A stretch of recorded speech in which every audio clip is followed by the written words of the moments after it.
Welcome to NBS Australia. My name is Julian. In the last lesson, I showed you how to associate the SpeedSpec clause in blockwork to your masonry wall leaf element in ArchiCAD.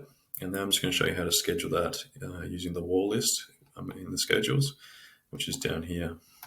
You click on that one and then come into settings or right click scheme settings and then click add fields.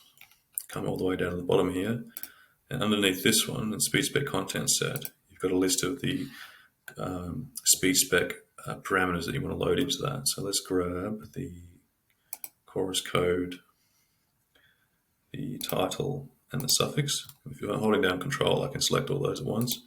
Click Add, and click OK to accept those changes.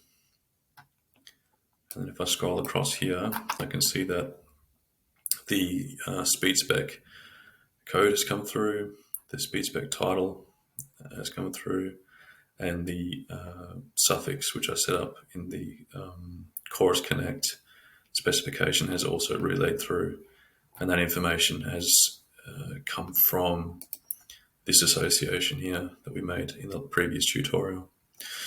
And that's it for today's lesson, so thanks for your time. Cheers.